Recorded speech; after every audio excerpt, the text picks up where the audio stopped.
ऐसे सबूत हैं कि जिस पे जांच की जा सकती है? आप नाम ले रहे हो फलाने का, इसका, ऊंचा, ये वो, है क्या सबूत आपके पास? कोई सबूत हो तो एसओजी को दे दीजिए। अगर वो जांच नहीं करे, जांच की जांच बदलना की मांग अगर आप करते हैं तो बिल्कुल वाजिब है। आप राजीव गांधी सर्किल के बाबत बात कर रहे हैं। 17 साल से ये संस्था काम कर रही है, 17 साल से। एक बार भी आप बता दें कि एक आदमी भी कभी किसी क्राइम में ये पकड़ा गया हो, इसका एक भी बार बता दें।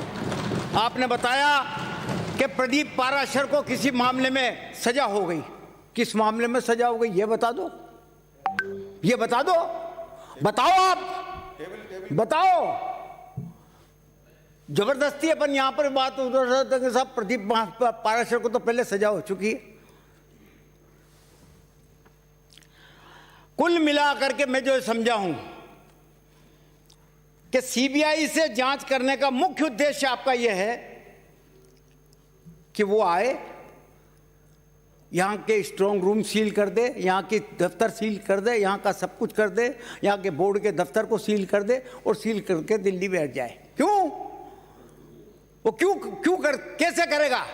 वो करेगा इसलिए कि सब लोग कि सीबीआई के लिए सुप्रीम कोर्ट तक ने क्या कहा। सुप्रीम कोर्ट के जस्टिस जो आज जो चीफ जस्टिस हैं, उन्होंने कहा सीबीआई तो पिंजरे का तोता है।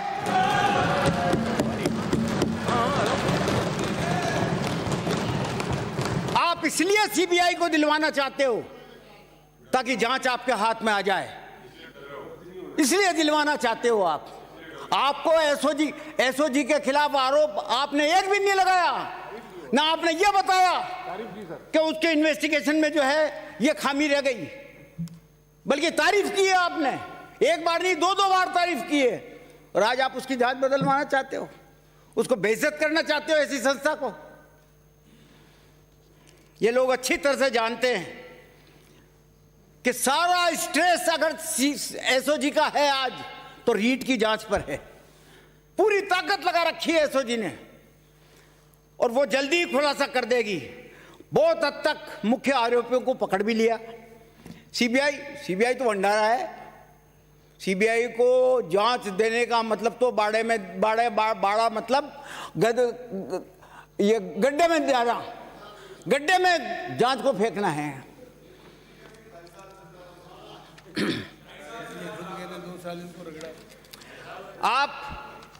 आपके समय की बात बता रहा हूं। आज तो आप कहते हो कि साहब सीबीआई को दे दो। आपके समय बीजेपी के समय पेपर लीक के कुल 25 मुकदमे दर्ज हुए, जिसमें वो जांचें आपने एसओजी को क्यों दी? अगर ऐसी की बेईमान संस्था है, कार्यकुशलता उसकी ठीक नहीं है, तो एसओजी को क्यों दी आपने जांच? सीबीआई को देते। आरएस का एग्जाम 2014, आरजेएस का एग्जाम 2014, एलडीसी का एग्जाम 2014, राजस्थान यूनिवर्सिटी के एग्जाम के 7 मुकदमे 2017, जेल प्रेरी परीक्षा के 2 मुकदमे 2018, ये सारे के सारे आपने एसओजी को दिए। क्यों दिए एसओजी को अगर बेकार संस्था थी? रीट के 16 और 18 में जो रीट के 2 पेपर लीक हुए, एसओजी को नहीं देकर के आपने साधारण पुलिस से जांच करवाना उचित समझा। एसओजी तक को नहीं दिए। रीट के 16 और 18 में रीट के 2 पेपर आउट हुए और जांच कौन कर रहा है? कोतवाल घासीलाल।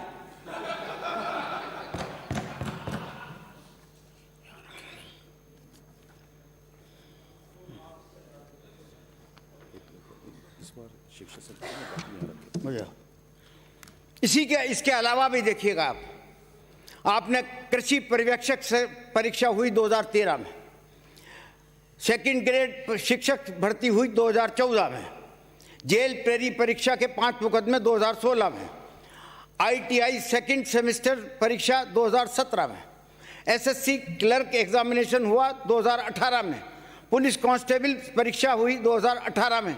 इनको भी आपने साधारण पुलिस को दे दी। चोमू का कोतवाल जांच कर रहा है।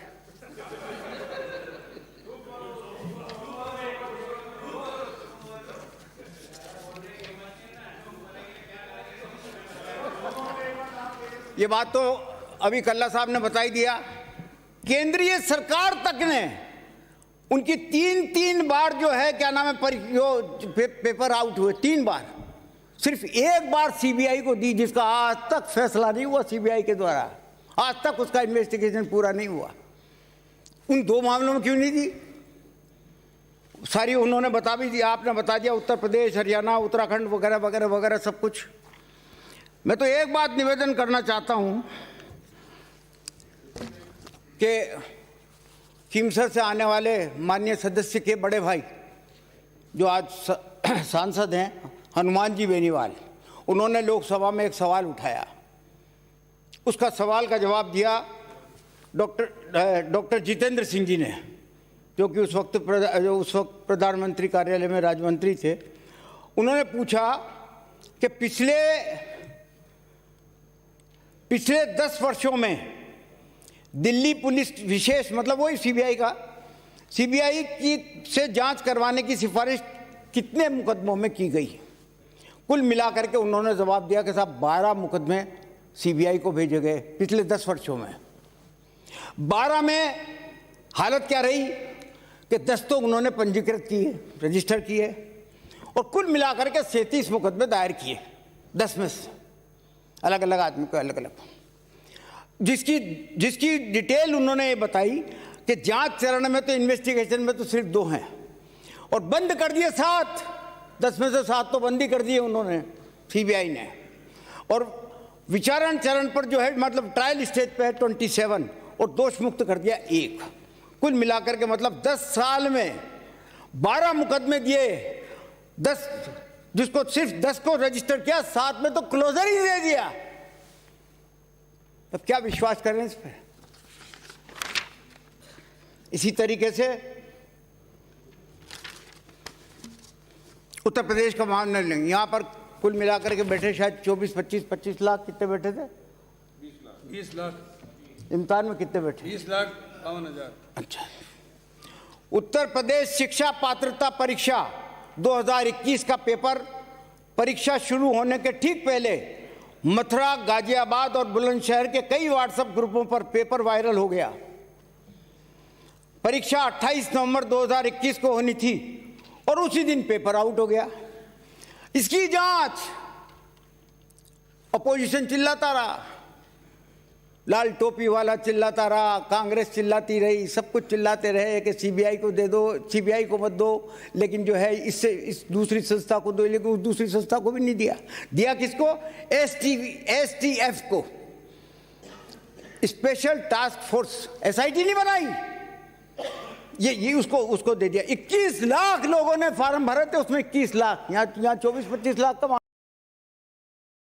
20,52,500। आप जो बार बार कह रहे थे कि बेरोजगारों को, तो ये राजस्थान का है, उत्तर प्रदेश के बेरोजगारों के लिए भी शायद आपके दिल में दर्द होगा। और आम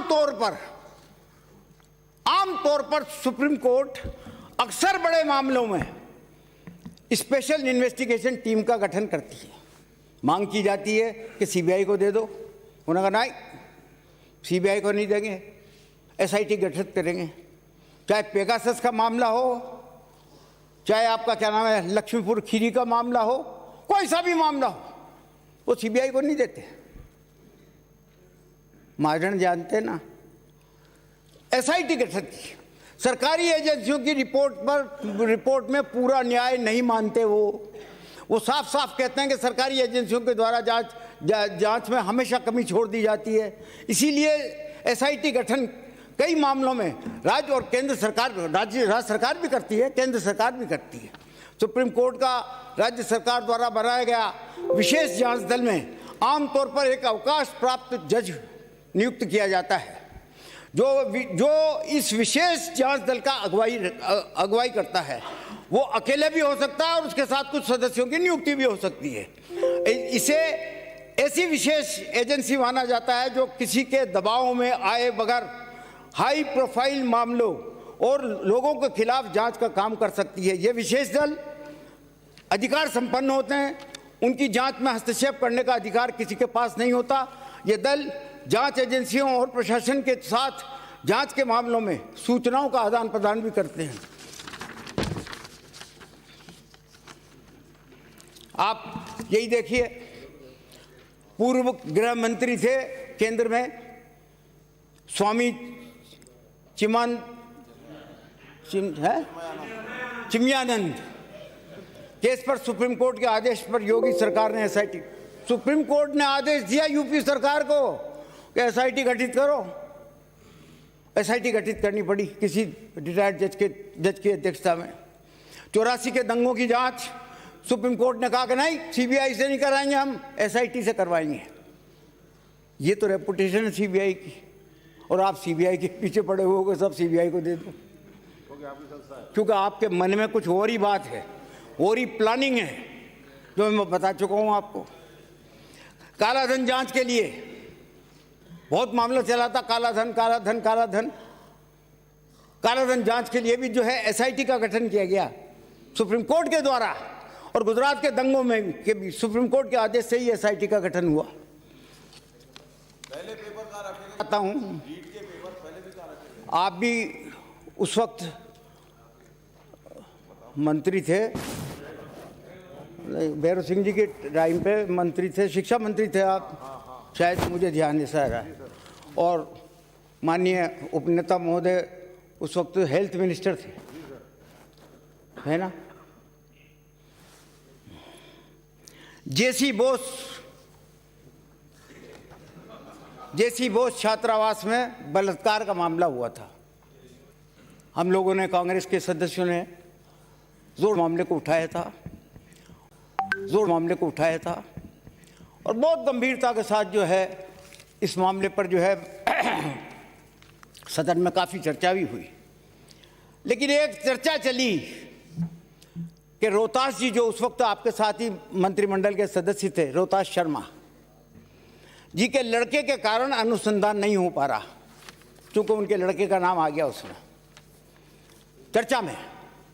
जब इस प्रकार से चर्चा चला करके उस मामले को हाई कोर्ट ने सीबीआई में दे दिया, और आज मैं कहता हूं कि वह मामला, ये भैरव सिंह जी कह रहे हैं, आदरणीय भैरव सिंह जी के वर्ड बोल रहा हूं मैं आपको इन्वर्टेड कोमास में, कि आज मैं कहता हूं कि अगर वह मामला सीबीआई में नहीं जाता तो वह जो शिवानी का कांड हुआ था, इस कांड को लेकर के इस प्रकार के अपराधियों के खिलाफ राज्य सरकार सख्त से सख्त कार्रवाई कर सकती थी, लेकिन वह नहीं कर पाई। इसलिए नहीं कर पाई कि उस मामले में सीबीआई की जांच चली गई, जांच चल रही। आज जब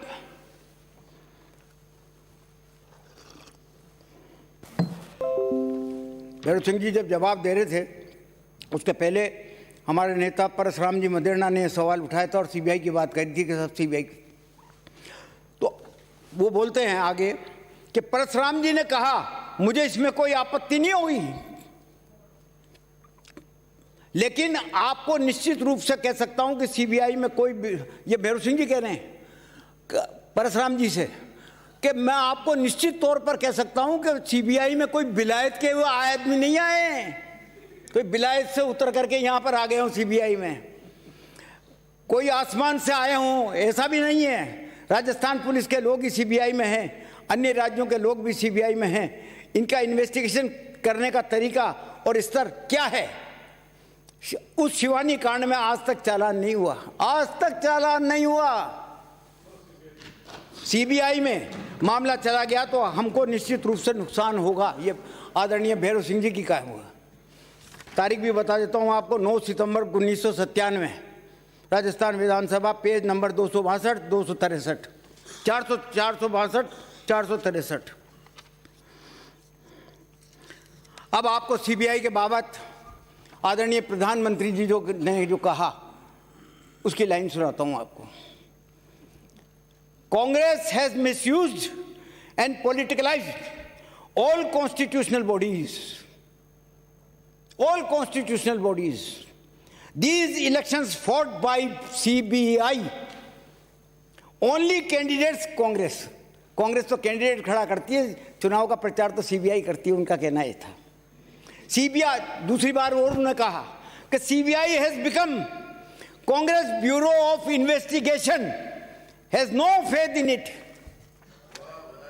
ये प्रधानमंत्री जी की ओपिनियन बताइए मैंने आपको, जिन्होंने कहा कि कांग्रेस इन्वेस्टिगेशन ब्यूरो है और सीबीआई तो चुनाव लड़ती है, कांग्रेस तो सिर्फ उम्मीदवार खड़ा करती है।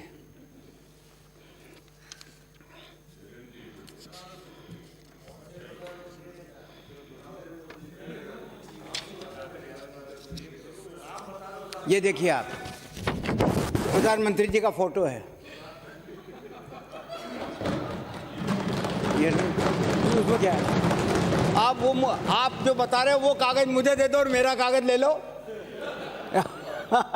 ये आपके पास रहेगा, आप अपने ड्राइंग रूम में लगा देना इसको।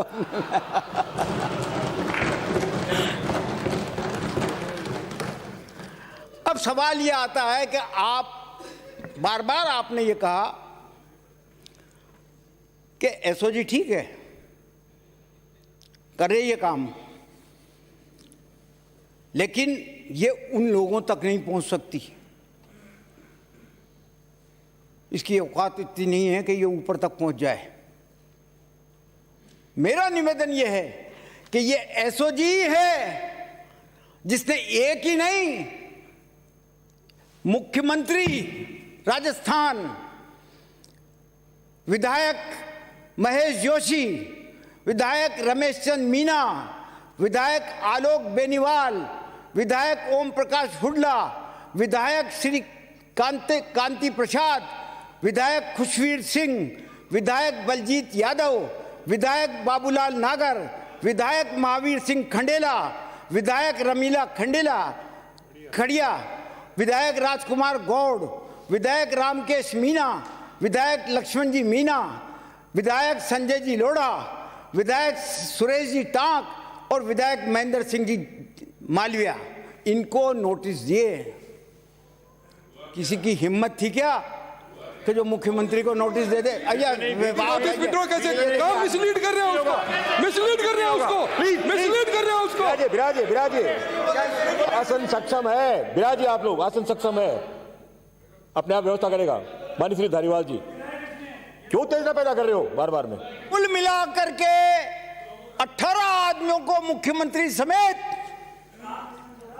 है किसी की ताकत?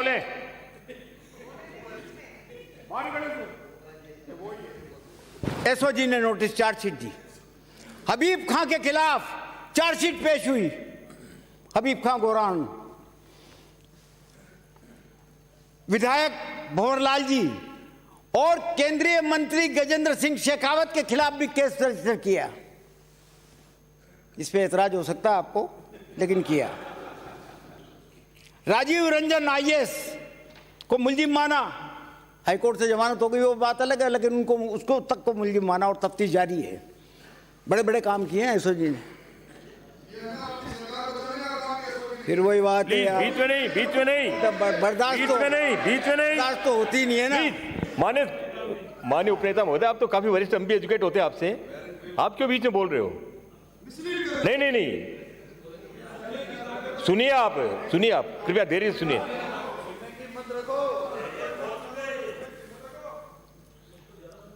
एक पेड़ के नीचे महात्मा बुद्ध, पर्यटकों की तरह से आते हो और आकर के डिस्टर्ब करने लग जाते हो।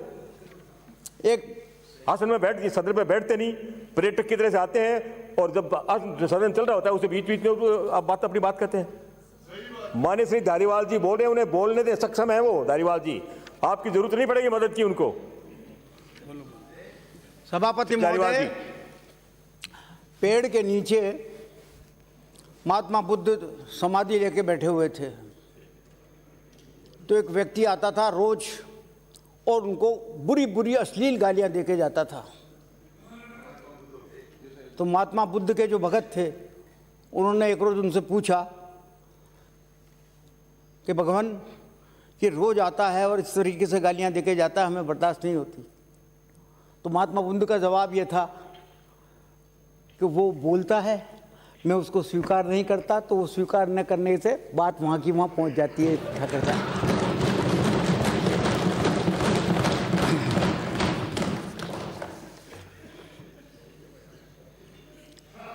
अब ये रीट का आयोजन राज्य सरकार के द्वारा निर्धारित एजेंसी माध्यमिक शिक्षा बोर्ड अजमेर के द्वारा कराया जाता है, तो सभी जानते हैं आप।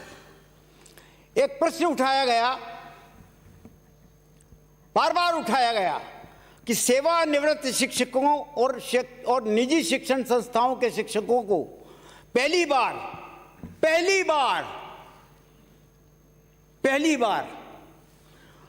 बार बोर्ड ने जिला समन्वय कोऑर्डिनेटर कहते हैं ना, हाँ, डिस्ट्रिक्ट कोऑर्डिनेटर और सह समन्वय लगा, सह को क्या कहेंगे, को कोऑर्डिनेटर लगाया। ये पूर्णतः असत्य है और मैं दावे से कहता हूं ये बात कि आप इस बात को साबित कर दो कि पहली बार ऐसा हुआ है। बीजेपी के शासन में 2016-2018 में की रीट की परीक्षा हुई, तब भी सेवानिवृत्त शिक्षक जो अखिल भारतीय विद्यार्थी परिषद के अध्यक्ष रहे तथा बीजेपी और आरएसएस के अनुसंगक संगठनों के ऑफिस बेरर सदस्य रहे, उनको परीक्षा में लगाया गया था। उनको परीक्षा में लगाया गया था 16 और 18 में। सेवानिवृत्त डॉक्टर मुरारी लाल गुप्ता 2014 में सेवानिवृत्त हो गए, उनको 2016 और 2018 में डिस्ट्रिक्ट कोऑर्डिनेटर नीमका थाना सीकर में लगाया गया। ये अखिल भारतीय विद्यार्थी परिषद के प्रदेश पदाधिकारी भी रहे हैं। दूसरा और सुनिए आप, डॉक्टर राम अवतार जाट सेवानिवृत्त वृक्ष 2016, रीट 2018 में माधोपुर सीकर में, श्री माधोपुर सीकर में डिस्ट्रिक्ट कोऑर्डिनेटर बनाए गए। तीसरा, निजी कॉलेज के में कार्यरत, निजी कॉलेज में, प्राइवेट कॉलेज में, जैसे रामदयाल था ना, ये रामदयाल का दूसरा भाई, निजी कॉलेज में कार्यरत डॉक्टर एसएन नाथावत, जो अभी प्राचार्य के पद पर भगवान दास तोड़ी कॉलेज में प्राचार्य के पद पर कार्यरत हैं, को रीट परीक्षा 2016-2018 में जिला समन्वय, मतलब वो डिस्ट्रिक्ट कोऑर्डिनेटर लक्ष्मणगढ़ सीकर में बनाया गया था। तथ्य जो करो बोलो, सदन में बोलो, तो वो तो सत्य बोलो भाई। अगर हमारी गलती है, हम मानेंगे, हमने पाराशर जैसे आदमी को लगा दिया, जिससे आज हमें नीचा देखना पड़ रहा है। मानते हैं कि गलती हुई है, लेकिन खुद भी तो स्वीकार करो। जब भी बोर्ड कोई परीक्षा करता है, आप कहते हैं ना कि पिछली बार भी ऐसा हुआ था, तो पिछली बार ये अब क्यों कर दिया। जब भी बोर्ड कोई परीक्षा कराता है, तो पहले वाले बोर्ड के द्वारा क्या प्रक्रिया अपनाई गई थी उसको मानता है। वह क्या परंपरा थी, उसी तरीके से वो कार्य करने की प्रक्रिया को तय करता है। बोर्ड द्वारा सरकारी कॉलेज में सेवानिवृत्त प्रदीप पाराशर को जिला डिस्ट्रिक्ट कोऑर्डिनेटर और निजी कॉलेज के शिक्षक ज्ञानचंद गोठवाल को लगाया गया था।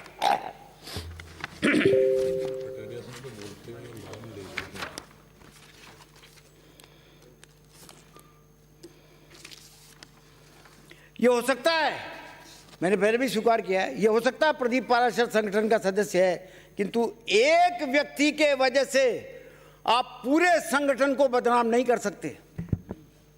एक व्यक्ति के वजह से राजीव गांधी सर्किल क्या क्या काम किए हैं उसने, कितनी सेमिनार, कितनी वेबिनार की है, किस तरीके के काम जो किए हैं, इतिहास में लिखने काबिल हैं। बोर्ड का एक स्वायत्तशासी संस्था, वो स्वतंत्र और निष्पक्ष।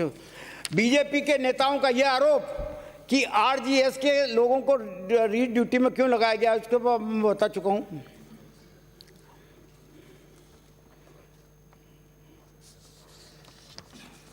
जैसा अभी कल्ला साहब ने बताया था कि 39 डिस्ट्रिक्ट कोऑर्डिनेटर वही थे जिनको कि 2016 और 2018 में लगाया गया, और 22 जो अतिरिक्त लगाए गए वो भी आरएसएस संगठन से जुड़े हुए और एबीवीपी से जुड़े हुए सदस्य थे। प्रश्न यह उठता है कि जयपुर में रीट के जयपुर में आपने बार बार यह सवाल उठाया कि जयपुर में क्यों रखा गया। जयपुर में रीट के प्रश्न का पत्र शिक्षा संकुलन में ही क्यों रखे गए, जबकि अन्य जगह कोषागार और उप कोषागार में रखे गए? ये सही नहीं है। पहले भी और अब भी रीट के प्रश्न अन्य जगहों पर रखे गए थे। प्रश्न पत्रों की संख्या अधिक होने के कारण उप कोषागार में जगह नहीं थी। जैसा बता दिया आपको कि 5 स्थानों पर इस प्रकार से हुए, पुलिस गार्ड की व्यवस्था की गई थी, सब कुछ। अब मैं आपसे ये निवेदन करना चाहता हूं कि किसी संस्था को आप एक व्यक्ति के द्वारा किए गए काम पे पूरी संस्था को बदनाम करना चाहो, तब तो फिर आपकी आरएसएस तो बदनाम हो चुकी। निम्बाराम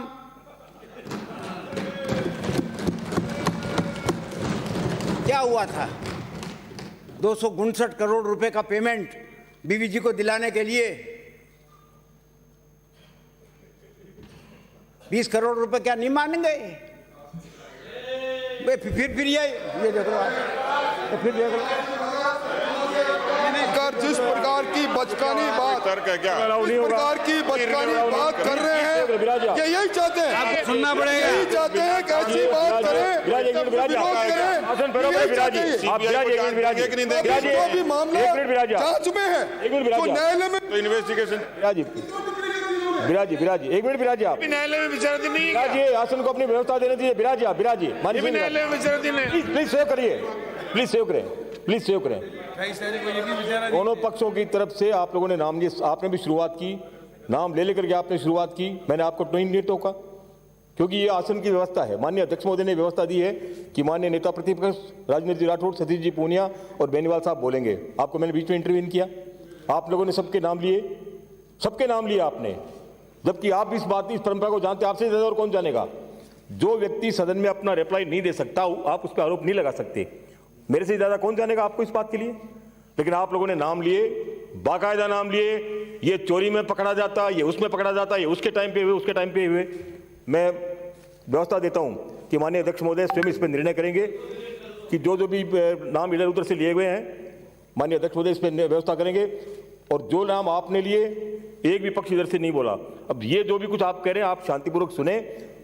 बड़ी मुश्किल से आज सदन जो है व्यवस्थित हुआ है, सदन पे सार्थक चर्चा हो रही है। सदन पे चर्चा होने दें, तथ्य के सामने आने दें। आज को अंतिम बात तो है नहीं कि आप अपनी बात करके यहाँ से चले जाएंगे, कि सदन चलेगा, आपस में चर्चा होगी, संवाद होगा, तभी कोई सार्थक परिणाम निकलेंगे। मैं आप सब अनुरोध करता हूँ, माननीय अध्यक्ष महोदय की तरफ से व्यवस्था थी 2 घंटे की, 2 घंटे से ऊपर हो गया क्योंकि बीच में जो है कुछ व्यवधान रहे। अब कृपया आप जो है व्यवस्थित सदन चलने दें। माननीय कटारिया साहब। सभापति महोदय, मैं जिस विषय पर बार बार आपसे आग्रह कर रहा हूँ, ये जो आपने जयपुर में शिक्षा संकुल में जिन 4 लोगों को आपने लगाया, उस लगाने का आदेश निकालने वाला व्यक्ति कौन था? एक सारी 32 जगह पर तो आपने प्रशासनिक अधिकारी और पुलिस को भी उनकी रक्षा के लिए लगाया था। क्या उस स्थान पर भी पुलिस की रक्षा में कोई आदमी वहाँ तैनात था? क्या वहाँ कोई आरएएस, आईएएस या किसी व्यक्ति को भी उसके साथ लगाया हुआ था? क्या स्ट्रॉन्ग रूम की चाबी इन दोनों व्यक्तियों के पास थी और इन्होंने इसको खोला? मुख्य बात जो आ रही वो इस बात पे आ रही, इस पे कोई जवाब नहीं। एसओजी मुझे मुलजिम बनाए, आपको अगर कोई मैं एफआईआर लिखाऊं कि आपने ये किया, तो एसओजी दर्ज नहीं करेगी क्या? दर्ज करने के बाद वो एसओजी जांच में कहाँ तक पहुँचती है, वो एसओजी का काम है। ये काम तो दर्ज कराने वाला व्यक्ति का, जो शिकायत दर्ज कराई उसने लिख लिया, उसमें क्या दिक्कत थी? मैं सोचता हूँ ये दर्द है कि बहानेबाजी नहीं, सीधा आओ इस सेंटर पर इन 4 लोगों के हाथ में ये सारा काम किस ऑर्डर से, किस अधिकारी ने, किस व्यक्ति ने दिया, और इसमें बोर्ड के अध्यक्ष का क्या है रोल, ये बताओ। श्री धारीवाल साहब। खैर बात चल रही थी साहब निम्बाराम जी की। निम्बाराम जी को बुलाया एसीपी ने, नहीं गए। कोर्ट से ऑर्डर करवाना पड़ा। कोर्ट ने कहा कि जाओ। ये देखो रीड पर बोल रहे हैं। नहीं कुछ तो करो साहब, डीरील लोग कहाँ जा रहे हैं? कहाँ जा रहे हैं डीरील लोग? प्लीज सेव करें। आपने बात सीबीआई की खड़ी की कि सीबीआई का जो परिस्थितियां हैं उस पर क्वेश्चन मार्क लगा हुआ है। कृपया शांतिपूर्वक सुने, बार बार आग्रह कर रहा हूं, कृपया शांतिपूर्वक सुने, मुझे चर्चा समाप्त करनी पड़ेगी। श्री धारीवाल साहब, अब ये एक हरीश लड़का है, आरएस का इम्तिहान देना चाहता था। अभी सवाल इतना ही पूछा है कि बीच में नहीं तो पूछा साहब, प्लीज आपने पूछा, उसका भी जवाब दूंगा। तो एक ही है, जवाब दूंगा साहब। होगा तो इसका निदान ही नहीं होगा। केवल प्रश्न इतना ही मैंने पूछा, उसका भी जवाब दो। जवाब दूंगा, दूंगा, जवाब दूंगा, जवाब दूंगा मैं। सुनिए, कंक्लूड नहीं किया जवाब दूंगा उसका। आप सुनिए सही तो साहब मैं जवाब दूंगा, लेकिन मुझे मेरी बात तो कहने दीजिए। आपने जो पूछा उसका जवाब दूंगा मैं। हरीश लड़का आरएस का इम्तिहान देना चाहता था। उसने आपके चाचा का नाम था ठकरा राम, ये आरएसएस का कार्यकर्ता है ठकरा राम। उससे कहा कि चाचा को जुगाड़ बिठाओ, पास करवाओ।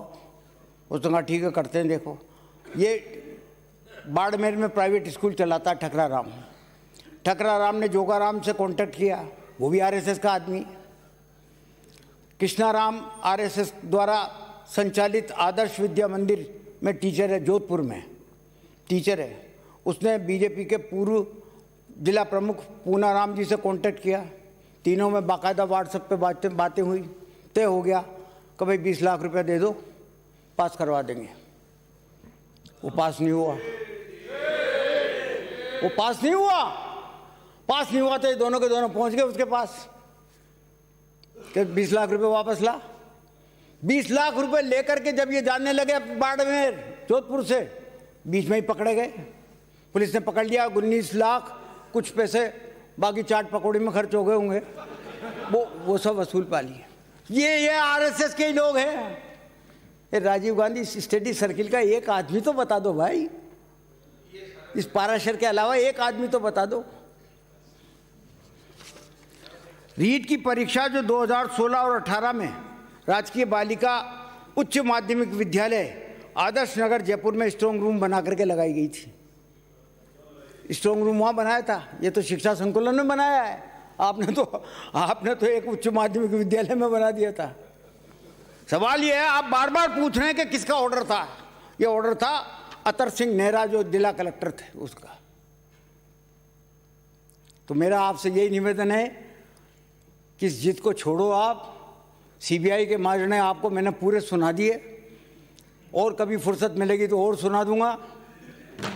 उसका पीछा छोड़ो और एसओजी को विश्वास करो आप। निश्चित तौर पर वो एसीजी है जिसने कि चीफ मिनिस्टर को भी नोटिस दे दिया था, पर 18-20 एमएलएस को दे दिया, माननीय सदस्यों को दे दिया था। डरने वाला नहीं है। दूध का दूध, पानी का पानी होकर रहेगा, विश्वास रखिए। जय हिंद, धन्यवाद। चर्चा समाप्त।